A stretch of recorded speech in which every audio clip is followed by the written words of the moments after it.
In one of the classes that I do, I ask all the managers, how many times you say thank you a day? And they're like, oh, I say thank you all the time. And I said, well, how many employees do you have? Well, I have 6. I said, I said, well, how often do you say thank you to them for the job that they're doing? Well, I tell them thank you at the end of every shift. I said, so you say thank you 6 times a day? He goes, yeah. I go, do you think that's a lot? He goes, well, yeah, I think so. I said, well, you may say it 6 times, but they only hear it once. Right. So there's kind of an inverse relationship there. And I think thank you is just, it's one of those words, it's one of those phrases that we completely underutilize. Just saying thank you to somebody for a job well done and being specific, and we always talk about, actually thanking them for what they're doing. Hey, thanks for showing up today. That's really not the same as thanks for coming in and helping us out today. It was your day off. You stayed a little late. You came in a little early. I really appreciate what you did. The team appreciates it. I think you're right. I think it absolutely goes a long way. And I think if more people did that, it'd be a little better off.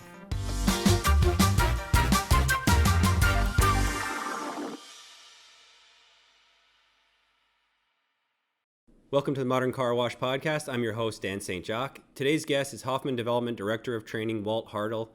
Walt has held just about every job imaginable in the car wash. He also serves as the president of the New York State Car Wash Association. Today we talked about Hoffman Car Wash's new training program, how he became the director of training. We also touched on his work with the New York State Car Wash Association and his involvement with the Northeast Regional Car Wash Convention coming up in October. It was a great conversation. We really appreciate Walt's time. I hope you enjoy it. So here's today's show.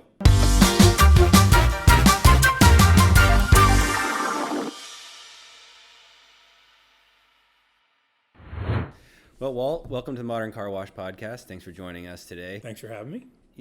It's interesting because I feel like in this podcast, the guests kind of fall into 2 categories. It's one where they never expected to be in car washing their whole lives, and that's how it ends up. And 2 is you sort of end up kind of knowing from the start, with the family businesses and those sort of things. Right, think about Tommy or Justin Alford in that sense. Right. You fall into the former, I would say. Yeah, I'm sort of right in the middle. Interesting story how I got started. I was working on an advertising project in college, and it just so happened to be the car wash. I was working in radio on the college radio station at the time, and I did some radio work. We made a commercial, and I got to present it to Tom Hoffman Sr. and Carrie Hoffman at the time, who was working in marketing. And they liked my work. A couple of months later, they offered me a position, and that's how I kind of rolled into it. Started the day after I graduated from college and never looked back. And then now you've had, pretty much every position imaginable through the car wash in the time. You could say that. Yeah, you could say that. Yeah, I started out actually working part-time marketing and also doing part-time sales. And I realized very quickly that I didn't necessarily like being behind a desk. I wanted to be out in the field working hands-on with the guys and the crews, and I really kind of fell in love with that part of the business. So I sort of transitioned out of the marketing end and moved more into the sales operational piece of it. I did that for a number of years. I transitioned through just about every facility we had, working in different positions. I worked in maintenance and construction. I built buildings. I helped put up equipment, take down equipment. I worked in management. We got involved in the express detailing program. We were probably one of the earliest companies to get involved in that. So I took over that division and started our express detailing program. Got that all up and running. Took over the full service for a while. We got involved in the Jiffy Lube, so I kind of transitioned into some Jiffy Lube work. I spent a month or so learning how to operate Jiffy Lubes and ran them for a while, and then moved into a district operations role and was there for 20 plus years until I took on the director of training position. So I've been around the block, you could say. So I wanted to dive into that now, the director of training position. You can just kind of give us a sense of how that all came about, deciding that was something that was needed here. Yeah, so that's an interesting story. We outlined a really strategic and very aggressive growth plan. And one of the things that we talked about early on was, what do we need to do to make sure we're successful here? What positions do we need? Because you're only as strong as your infrastructure. And we recognized we had 25 or 30 really good managers, really quality guys, high class, lots of training experience, but they all did things a little differently. So we talked about it and said, as we grow, as we develop, it's going to be important to have a consistent process. And that's how it kind of started. The DMs, myself, we all sat with our director of operations, or our president, Ron, and said, hey, what do we need to do here? And that's kind of what we came up with. I've been a coach for 25, 30 years of youth sports. I love the whole coaching aspect. they came to me, asked me if I'd be interested in the position, and for me, it's been a dream job, something I wouldn't have turned away at all. I mean, it's exactly what I've always wanted to do. So I'm thrilled to be doing it. You know, it's something we talked about when Mary Ellen was on. I talked about it with Kevin too, talking about the importance of that standardized training, because what it does is then it's also delivering a consistency to your customers. So clearly that's an important part of it, because like you were saying, even at that point, I mean, the company's continuing to grow, but at that point you still have 16, 17 locations when we started, and all the managers could be doing something a little bit differently, which then leads to, and as a customer, it's very easy to visit, 1, 2, 3, 4, 5 locations in a short span of time. So obviously it's important to the consistency for the customer as well. Absolutely. And it goes, our customer experience, whether it's the equipment we're using, the products we're using, what our facilities look like, we want to have that consistent message across the board. It was a little challenging at first, and we had several conversations, debates about what does our training look like. Initially, the conversation was, we need to start right with the new hire as soon as they walk through the door. And I kind of put the brakes in that pretty quickly and said, well, wait a minute, we need to make sure our managers are on board first. So we developed our first real crack at it was a program I developed called the Team Leader Boot Camp. And it was really designed for entry-level management, guys, young men and women that have never really managed before. There's a lot of potholes that they can hit on the way, and they are the most important resource to our new employees coming in. So we developed a 2-day course, 2 4-hour intervals, and we cover everything from customer service and communication to how to coach, feedback for employees, just a lot of the basic things that they just don't know yet, and it's hard to get that kind of experience. We want to give them an opportunity to hit the ground running, give them a little background before they get into the job and get a little overwhelmed. It's tough to make that transition from being one of the crew to now you're being in charge. We give them a couple of short articles to read to kind of help prep them, and I think we've probably done about 110, 115 folks through this course since we started about 3 years ago, and I feel like it's made a difference to them. So it's interesting you say that about starting with the managers first, because training really shouldn't stop at any level, I guess, at that point. It's all got to trickle down as it is. And I think about the different departments here too. I know, HR will go to conferences. I know for myself and for marketing, we're in webinars and other conferences like that. IT, the same thing, personal development opportunities. And you can't stop that down the line, because again, you're the one that's feeding the information back through all the way down to your employees. Right. You should never stop learning. You should never try to stop learning. And you're right. There are, the number of divisions and departments that we have, there's always something out there. I'm currently working with IT right now to develop a cyber training, because you think about the number of internet connected devices that we have and the challenges with cybersecurity and malware and ransom attacks and all those things, and it can just take one false click of a mouse and you can be in some serious trouble. We also have our sexual harassment training, which is required by New York State. We do chemistry training, so we bring a lot of new employees in, and we bring our reps in, and we try and draw from a lot of external sources, kind of find subject matter experts to come in and work with us. In fact, just 2 days ago, we did a course on communicating for success with an outside vendor that came in. And again, I think it's important to expose managers and staff in general to every opportunity we can. I had a friend of mine a long time ago say, every time you learn something, it's like getting a key. And those keys can open doors. You may not ever use them, but having them is really important. And that always stuck with me. I always thought that was a great analogy. So we try and give our employees lots and lots of keys. And probably a big part of this too then is a learning process for you as you go through it. One, because you're developing it, and two, some of the subject matter is probably stuff that you have to learn about too. And you're talking about, I'm sure you're aware of some of the stuff with cybersecurity, but I have to imagine that you're going much more in depth than you ever thought you would in those subjects. You're absolutely right. And what I try and do in those cases is I try and leave that off to the experts. I was in a training course when we first started this, and I was sitting at a table with seasoned professional trainers from the military, and there was a gentleman there that was a trainer for mechanics of airplanes that put out forest fires. I mean, you talk about a high-pressure job. And I sat around with him, and I realized at that point that there is so much to learn just of the art of being able to train somebody. I was very fortunate in my young coaching career. I worked with some really great coaches. I coach youth sports. And I got an opportunity to watch them, and I learned from them, and I picked up a lot of their habits. So I've really tried to do that and kind of model a lot of my training after some of the best trainers that I've been fortunate enough to work with through this industry and through some other groups that I belong to. So then was that kind of, or those sources where you started developing the training program itself? You were pulling from outside sources. Is that kind of how? Oh, yeah, absolutely. Absolutely. I mean, we're real fortunate. The car wash industry, one of the things I loved about it is everybody so willing to share. We're sort of all in this thing together. And there are lots of resources. I've been in this industry for 31 years. And there's lots of people that I can call and say, hey, what do you do about? And what if this happens? And I've been really fortunate to have some great mentors in that situation to draw from their experience and then my own experience. And we really kind of shaped the program. I think it addresses a lot of the challenges that particularly new and young managers face. And you know, I'm a little older than the average young manager right now, so it's taken me a little time to kind of transition to that.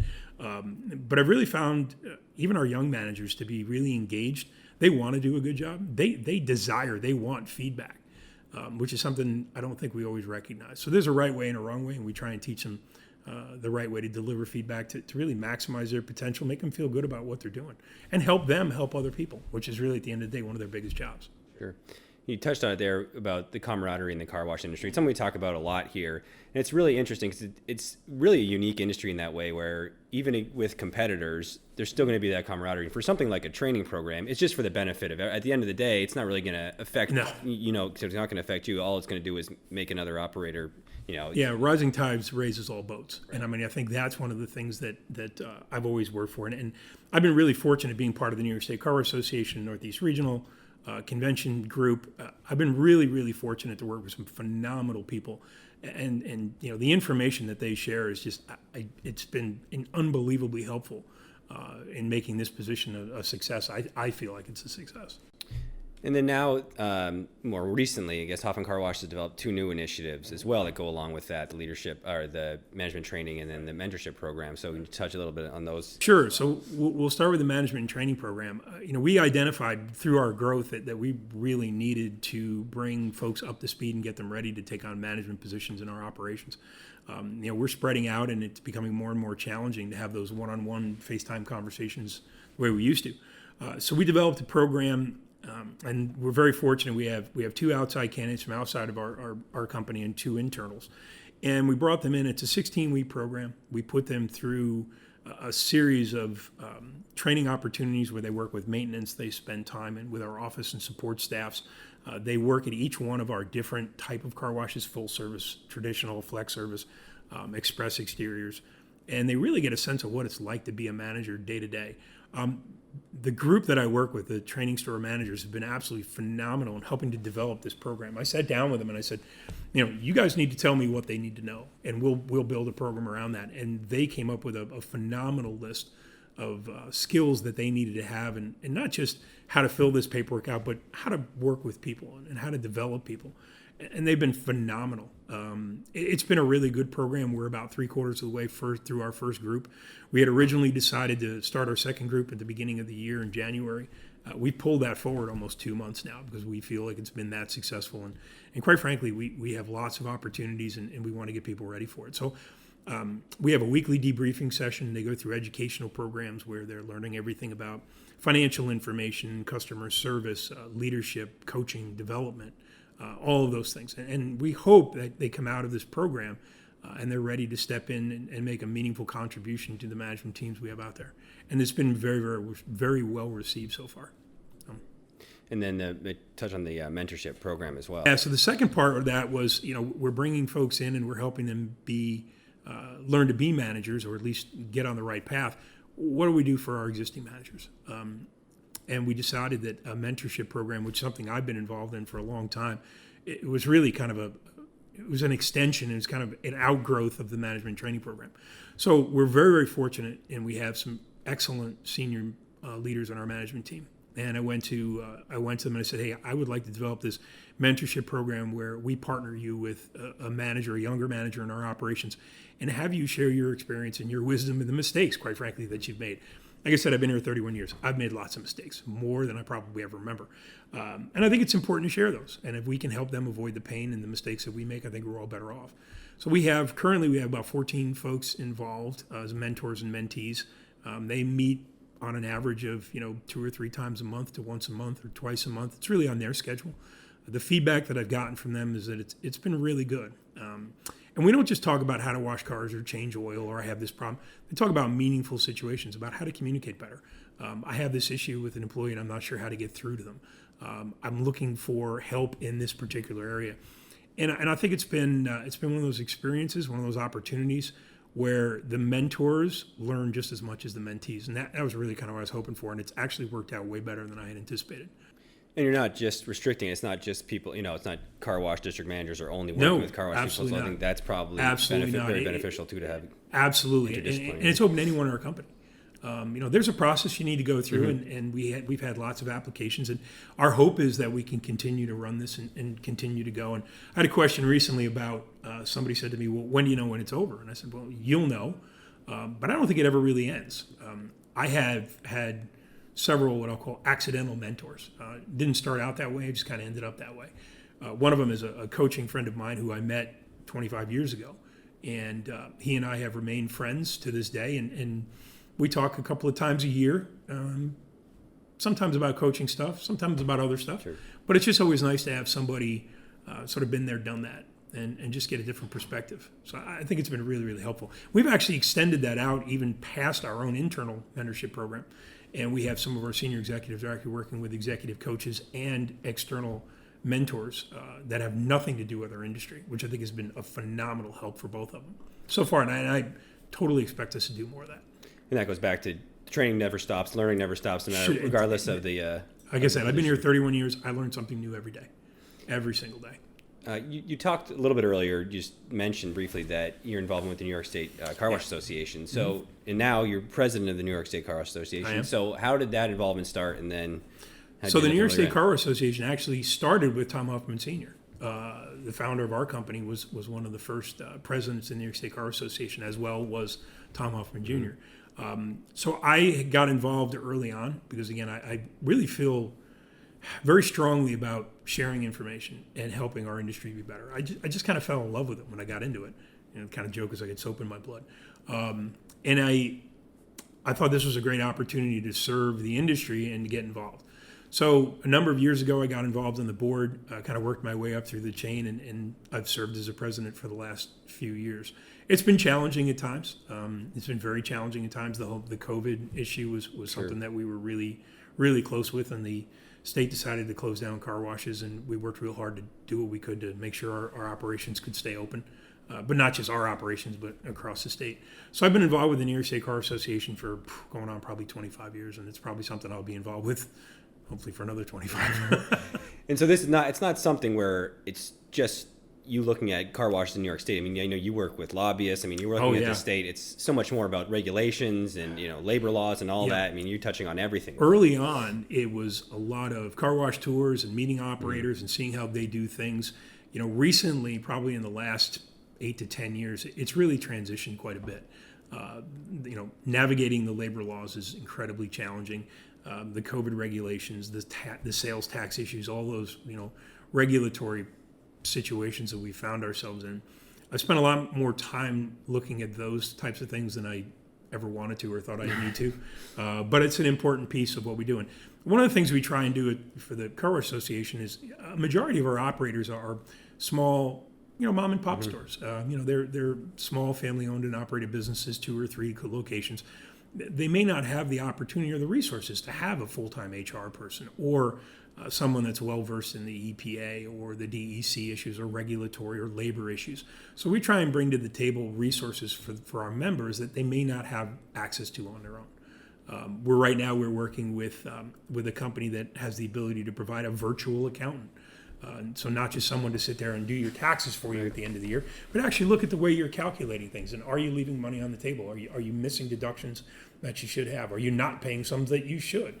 So we're really working hard to develop member benefits for our members of things that they wouldn't necessarily have access to, or quite frankly, may not even know that they're available. So it's been that part's really been the biggest change in the association over the last probably 8 to 10 years. Now, on the labor side of things, obviously, that's been a huge change in over the last year and a half, I guess, as well.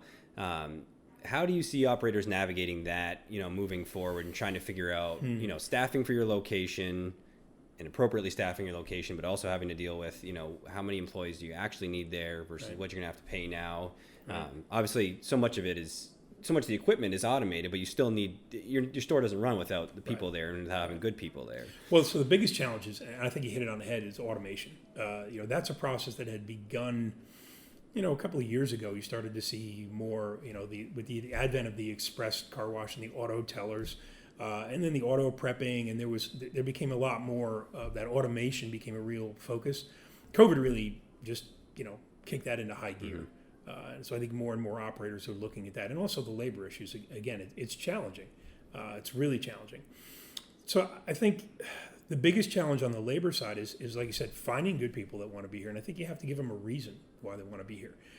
We work really hard to set ourselves apart in how we treat our people. We have a practice kindness mantra, which I'm sure you guys have talked about before. And one of my key things is we treat people with respect and dignity. People want to come to work and do a good job. I really believe that. And I think we want to give them the opportunity to do that. Practice kindness for us isn't just kind of a mantra or something that we put on a bumper sticker. We try and live it. And I think that the change that you're seeing in operators right now is talking to operators around the state and from around the country. A lot of them are switching, and they're moving from that traditional full service back to that flex service, or even some are going all full blown to express, offering free vacuums and exterior car wash, and away you go.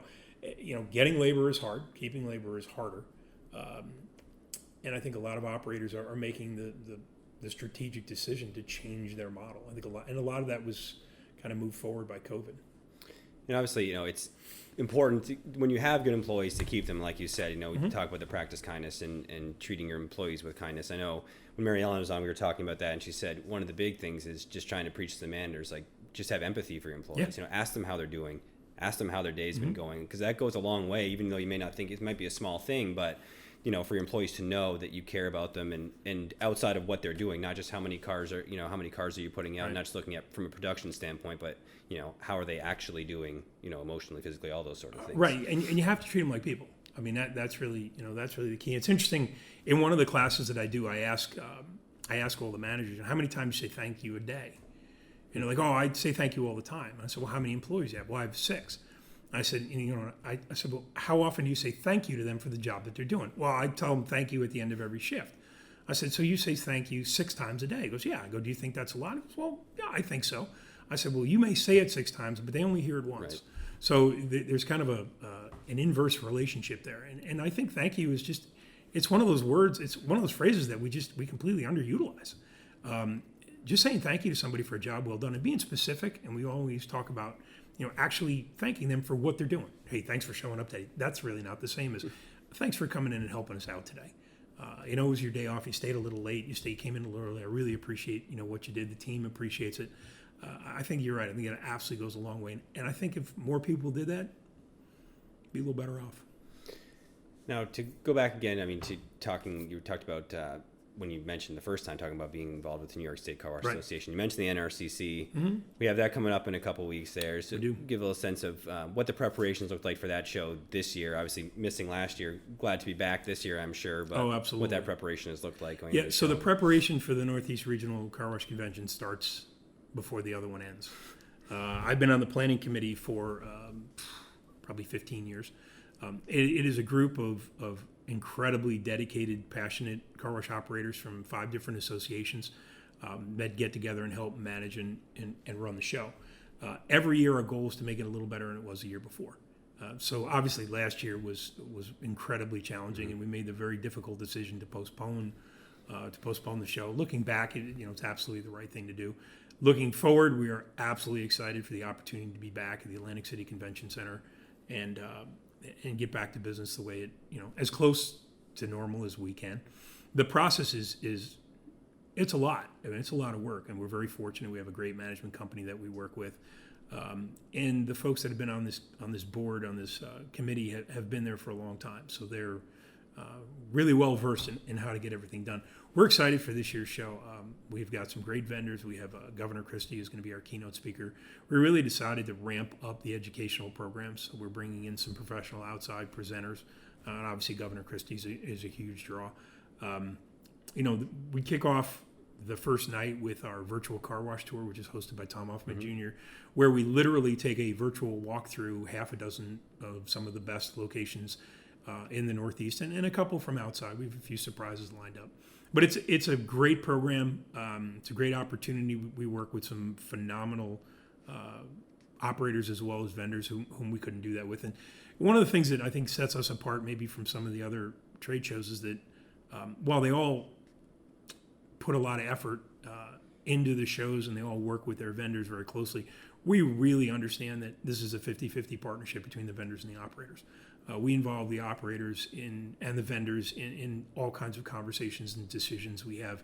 We just recently had an open vendor call where we talked about, some of the potential COVID requirements moving forward with this year's show.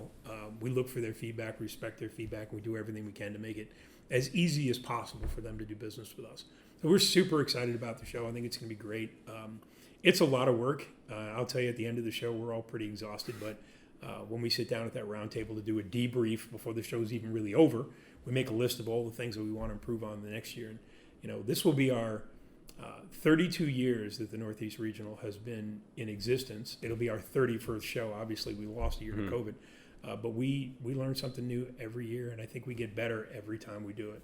And it's pretty amazing when you think about it. We've done this 32 times, and we still come up with things to improve on. So we're always trying to dial it up and raise the bar. I'm really excited about this year's show. I think it's going to be great. And the round table you sit around, is that a blackjack table you're talking about? Is that what you actually mean? I wish.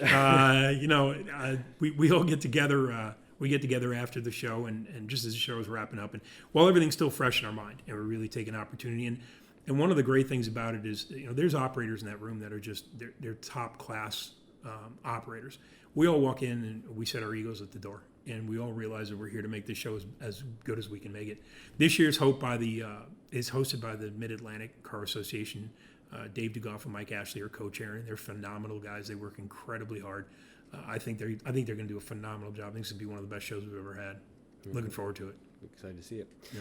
Now, just to end up, I know you're a pretty avid reader. I know you always have come in with different resources all the time, different books, those sort of things. So maybe just give a couple of your favorites, either right now or when you think about leadership, coaching, training. Are there some that stick out to you as being, good reads or yeah, well, I'm glad you think I'm an avid reader. One of my favorite new apps is Blinkist. You get to read a book in 15 minutes. It's one of my favorites.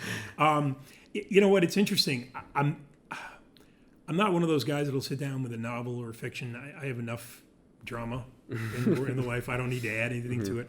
But I do really appreciate books that kind of dive into some of the topics that I'm really passionate about. One of the crazy ones I'm actually reading a book right now from a Croatian national men's soccer coach about the Croatian men's soccer program. And what does that have to do with car washing? Well, what it actually has to do is more with leadership. Sure. And they talk about how to develop a sense of culture. And it's been an interesting book for me to read. I'm also a big fan of Extreme Ownership, which is Jocko Wilkos, who was a Navy SEAL, wrote a phenomenal book on extreme ownership. There's also a couple of other books on neurological things that my daughter, who has a degree in neuroscience, has turned me on to, about how the brain works and how we're hardwired for things. And one of the most interesting things is one of my favorite books now. It's called Thrive by Design. And he actually talks about how, as humans, we are pre-programmed to look for meaningful relationships. And I think when we boil it all down, part of training is trying to bring that out of people. Sure. And particularly when I'm talking to our young managers, I really say, listen, you need to read this book, even if you just read the first 2 or 3 paragraphs, because it talks about how we're hardwired. We're pre-programmed for that. We can't get away from it. So learn it, understand it, and try and make those relationships. And when you have a good relationship, a great working relationship, like I think we do here, everybody sort of pulls a little harder for each other. Another great book is How to Be the Boss Everybody Wants to Work For. I think that's currently one of my favorites. It was written by a guy that was a hedge fund investor, and his job was to look for the next big thing. So he started doing some research, and he found that those next big thing companies all had something in common. He spent a lot of time working with their entry-level teams, which is really kind of the philosophy that I've adopted. So that's a great book. It's a quick read. I'm not somebody reading something this big. I like the short ones. Short, sweet, and to the point. So those are a couple of my favorites right now. I'm sure I'll have some more. I think a lot of that ties into, it's interesting because those topics too, when you talk about leadership and developing leaders and training, and a lot of that probably ties into culture realistically too, which is something we talk about here. Developing, you can't just, if you just train, there's something more to it. There's something more to it, right? Right. With that culture piece, developing that and what that actually means to people. Yeah, you know what, it's interesting. Culture is one of those things, it's really hard to kind of figure out what it is, but you know it when you feel it. It's like art, you know what you like and you know what you don't like. And I think culture is very similar to this, to that. I think culture really, and it starts at the top. It starts at the top where, what they say and what they do. And I tell the guys in the training courses, I tell our teams all the time, I said, they watch what you do, and they're going to mimic your behavior. And we want to really work to reinforce the positive behavior. I tell them this, I said, why do they put stars on spelling tests for little kids? Because they want to reinforce behavior they want to see repeated. Right. It's a little star, but that's one of the most important things to that student. So we want to do the same thing. We want to work hard to create a culture where people feel included, where they feel like they're being treated with respect and dignity, where they feel like their voice matters. And I think that starts at the top. And I think we've done a pretty good job of that. That's great. Walt, I think that's all I have for you today. Dan, it's a pleasure to be here. It was great. great. It's a pleasure to be here. Thanks for having me. Look forward to seeing you. Well, I'll see you here, but also to our audience, looking forward to seeing you at the show in Atlantic City, and looking forward to that. Come up and say hello. Love to talk to them about it. So thanks, Dan. Appreciate it. Thank you. Well, that's it for today's show. Thanks to today's guest, Walt Hartl, for joining me. You can visit with us at booth 607 at the Northeast Regional Car Wash Convention. You can find us at innovateatcarwash.com and subscribe to the Modern Car Wash Podcast wherever you get your podcasts. Thanks for joining. We'll see you next time.